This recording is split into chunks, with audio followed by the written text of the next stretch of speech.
الحق مر ولو کان ضرا، حق بہت سے لوگوں کو کڑوا لگتا ہے اگرچہ وہ موتی ہو۔ آج اعلی حضرت سے اختلاف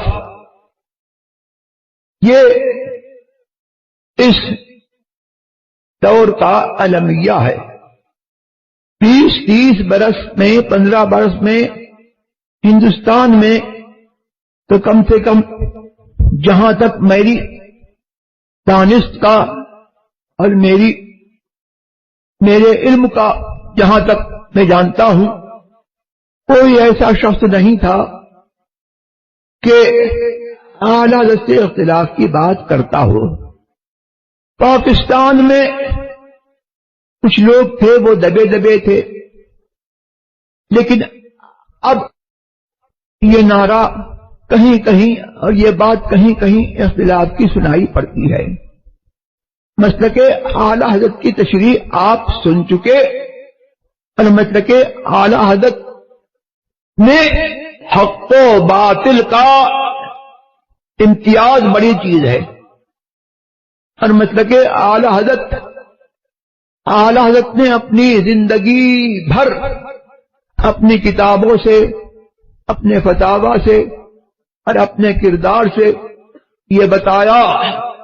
کہ مومن جو غلام مصطفیٰ ہے اور کافر جو مصطفیٰ کا منکر ہے، ایمان اور کفر، مومن اور کافر، بد مذہب اور سنی، دیوبندی وہابی اور سنی یہ ایک نہیں ہو سکتے۔ اعلی حضرت رضی اللہ تبارک و تعالی عنہ نے اسی پر زور دیا اور اپنی شاعری میں اور اپنی تمام تعلیمات میں یہی بتایا کہ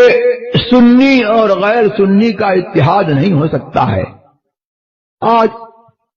اس اتحاد کی باتیں بہت زور شور سے کی جا رہی ہیں۔ عملی طور پر سنی اور غیر سنی کا، سنی دیوبندی وہابی سب کا اتحاد عملی طور پر رچایا جا رہا ہے، اور اس سلسلے میں جو ہے کچھ تحریکیں، کچھ تنظیمیں اس قسم جو ہے سرگرم عمل ہیں۔ کہیں اتحاد ملت ہے،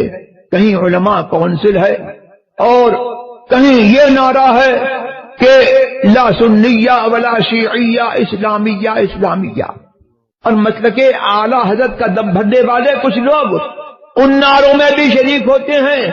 اور علماء کونسل کو بھی فارم کرتے ہیں، اتحاد ملت بھی ہے بناتے ہیں، اور سنی اور غیر سنی کا اتحاد کا دم بھرتے ہیں۔ تو اختلاف کرنے والوں میں جو اختلاف کی آواز آ رہی ہے ان میں چند مقاصد ہیں جن کو سنی غیر سنی کو ملانا ہے۔ وہ بھی کہہ رہے ہیں کہ اعلی حضرت سے اختلاف کیا جا سکتا ہے تو دنیا ادھر سے ادھر ہو سکتی ہے، آسمان پھٹ سکتا ہے، پھٹ کے رہے گا، اور زمین پھٹ سکتی ہے اور پھٹے گی، قیامت آئے گی، لیکن سنی اور غیر سنی کا اتحاد نہیں ہو سکتا۔ جو یہ اتحاد منائے گا، جو اس اتحاد کو جو ہے کہے گا، اور جس نے کہا کہ قبر میں مسلک نہیں پوچھا جائے گا، اس نے اپنا ایمان کھویا، وہ اپنی پہچان کھوئے گا۔